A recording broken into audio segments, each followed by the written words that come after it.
All right, before we get started on working on actual individual component pieces that we're going to put into our scene, I did want to take a quick look back at the Q measure. Hit Shift F just so we can see it. So this was the Q measure. Again, I was able to show you the command by holding down the space bar on the edges and on the vertices. Unfortunately, again, if I tried on the polygons, it just, as you can see, it goes way up here, and I cannot rearrange that for you. So what I did is I actually took a screenshot. So if you were to go mouse over your polygon and then hit the space bar and held it, you'd get this. This is the different Z modeler polygon actions. So you'd be able to add to curve, bevel, bridge, do nothing, just like in all of them, extrude, flip faces, inflate, etc. You could do all these actions with the end result being, what is the target you're looking for? Is it all quads, all polygons, a single polygon? Because generally that's what we're working with, is a single polygon. You can do the island. You can do all the polygroups, border polygroup inner, polygroup island, polygroup by itself. Then what is a little bit further is you can align half step, like stepping it forward and backwards. I think if you notice when I was scrolling in in fact, I'll show you. If I grab, say, this and start to pull it in, you see how it snaps? It's because that preset on this is the align 10th step. Now you could align it in a half step, quarter step, full step, etc. And then you can have different modifiers on here, which is, again, a bunch of different things to go through. Please do not misunderstand that this is not a suite. The Q measure is not a suite. That's just for doing simple proxies like we did with the mausoleum. It's not. It is extremely robust. You can do amazing, high-end, super exquisite and detailed models using the Q measure. I did a simple mausoleum, simple shapes, kept it nice and simple because, again, this is introduction. We want to get you used to the idea, but you can do extremely intricate models just using the Q measure. All right? I just wanted to get that out there before we go ahead and now start actually working on something for our scene. All right, so let's go ahead and load up our tool, our Z tool. Remember we saved the plaque out, or at least you should have saved the plaque out. I'm going to go ahead and just load the plaque up. So this was that, hit Shift F to turn off the frame. This was that plaque that I created because I knew we were going to need it for the mausoleum. Of course, it was just the basic shape in it. I didn't actually go into any details, etc. So that's what we're going to look to do in this particular video. We're going to look to detail this and also the stone blocks. We want to try to keep this whole thing pretty simple, and we're only going to need really a couple of individual items to actually build this particular mausoleum. The mausoleum is, of course, made of stone blocks. It'll have a doorway. It'll have this particular plaque on it. And then, of course, it'll be detailed, and we'll do some lighting. And, of course, we'll have something organic breaking through the door, which we'll get to later. But, again, we're keeping things really simple. So just to show you, this is the block. This is a reference image that, of course, will be included to show you the basic stone blocks. I mean, it's not complicated. It's squares.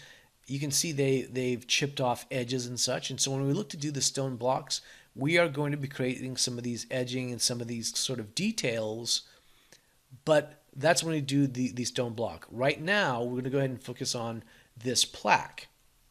All right, so right now we are using the skin material, skin cap.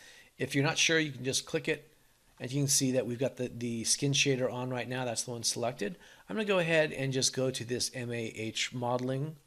This is one you can actually download from online. So it's not a big deal. I'm just going to go ahead and I'm changing the color because it's usually this color. I'm changing it up just so we can see it a little bit more. All right. I'm going to hit Shift P to turn off our grid. I don't need it on anymore. So what I want to do with this is going to be basically be a metal plaque. I want this whole thing to be metal on metal that's then screwed into the wall. So what should we look to create? Well, one of the things I want to create is simple screws that I can put into these corners. I do want to create some edging to this. I want to give it some deformations to it, because it is old, it is weathered. At least it will be when we're done. I want to possibly put a few scratches on it. Might be kind of interesting. And then little surface details where we can kind of add the surface details in a uniform manner. Through a little suite I will show you within ZBrush. It'll add the information as we need to, and then we can exaggerate a few pieces here and there. So let's go ahead and take a look at what we'd probably want to do first. I'm going to go ahead and switch to my standard brush. I don't need the Z modeler anymore. I'm going to make sure I select my freehand. And again, with freehand, I always go up, turn the mouse average up, just make sure, see lazy mouse is on. Let's go ahead and make sure we turn that off. That way we've got, all right, good. That way we can actually do what we need to with this particular mesh. And right now this particular mesh is 303,000 polygons, as you can see up here. All right. Again, for the recording purposes, I have to scale the screen of the program in. So things that you would generally be able to see, you can't. There are a few things that are outside the purview of the recording. Obviously, your screen will be bigger, and you'll be able to see the different things you need to, and you will see your polygons show up right off the bat. All right, so the first thing I want to look to do for this is we're going to look to create layers. We're going to do all little details, etc., in layers. So I'm going to click my layers sub palette. So right here is about the only thing that's ready to go. This is how you add a new layer. It's like this little page with a plus on it. That's going, ooh, you want to add a new layer for details, etc. So let's go ahead and click that. Automatically it comes on. It's the untitled layer 1. And you see that it's REC. It's recording. It's literally saying, okay, whatever you're going to be doing on this, we are going to be recording it. We'll record the end result of it, and then you can either augment it, duplicate it, do whatever you want to it. And you'll see what I'm talking about in a second. All right, so one of the first things I want to look at doing is just adding in kind of a basic kind of surface noise. So if we scroll down a little bit farther, there's this little sub palette called surface, and there's noise. Okay, now I want to go ahead and click on that. By the way, I deal with a lot of students where they think that noise is detail. Noise is not detail. Noise is only noise. So, kind of keep that in mind when we're working on this.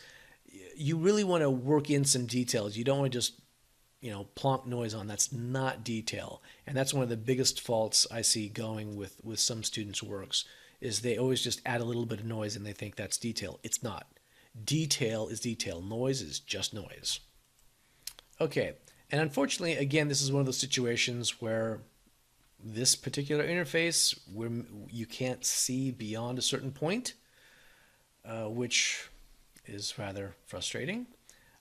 But basically, it's how you can adjust some of the noise. It'll give you a basic noise, something like that. You can actually rotate this around inside the viewport. Just by left-clicking and holding, you can zoom it around. All right. So you can see what's going on. You get an idea of what this little noise is, what it might be.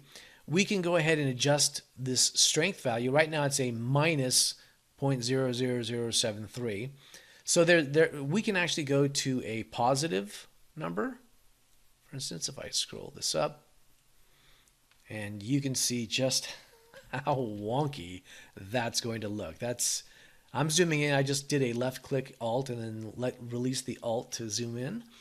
That's a bit much. I don't think we're going to need something to that extreme. We want this kind of as to give this metal a little texture, but we're not looking to do something like this. That's just insane.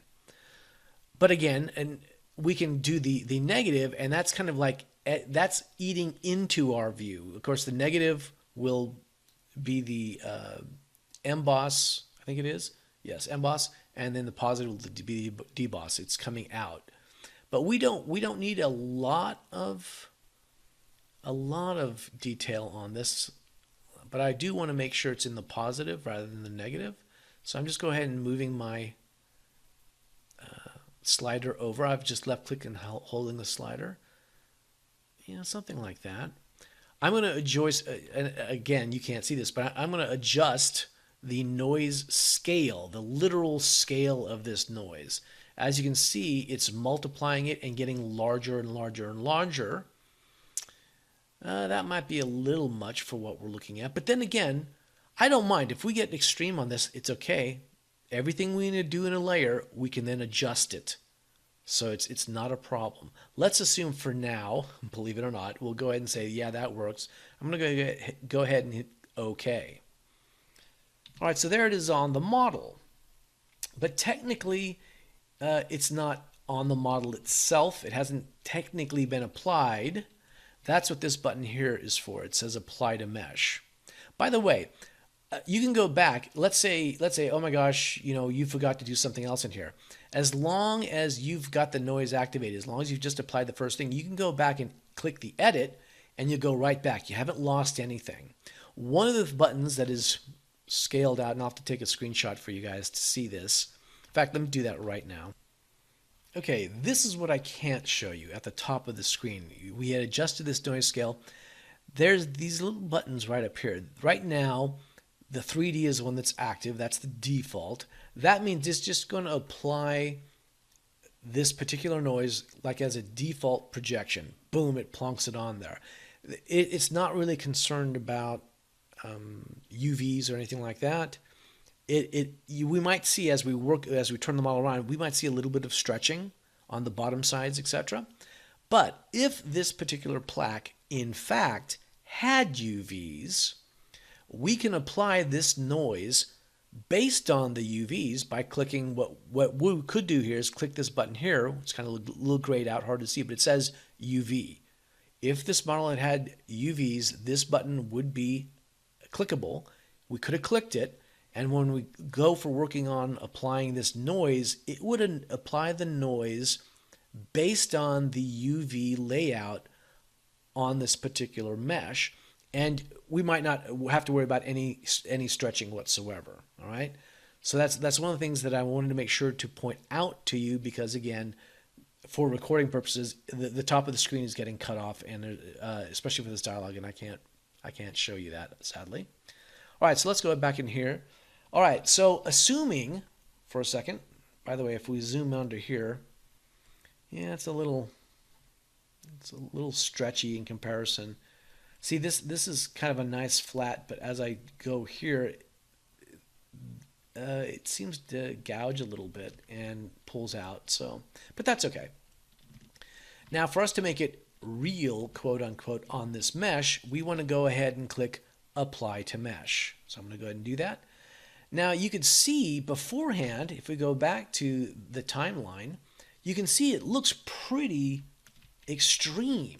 But that's the one thing with this is it looks like it's extreme, but it's always a little bit more muted when you actually apply it to the model, as you can see. So that's nice. It gives us something to work with. But the beauty of the layers, of course, is that we can now scroll to our layers. We are still recording, so we recorded this action. I can left click on the record button and we now have the eyeball. It's just like a layer in Photoshop. I could click that off. We have no layer whatsoever. Turn it back on, but now what I can do is I can adjust this, and look how it's adjusting this on here. You see, it's no longer even what it was. Mind you, we did lose some, it did tamp it down a little bit, so it wasn't so extreme. But as I adjust this, you can see that it's muting it a little bit. It's going down like to about 25% right now. So I might pull it up a little bit, something like that. All right. Now the nice thing is, one of the great things actually about layers is, once we have this particular layer, we can go ahead and click on this button here, which is duplicate the layer. And that duplicates the effect of that layer, and we can now adjust different things on that as well. Let's go ahead and not have that there though. I'm going to go ahead and grab it and just click this button, which has a little X in it. It's delete the layer. We only need the one layer here. All right. While we're at it, we're just going to go ahead and do a quick save, Plaque, and let's go ahead and call this _02, and we'll continue.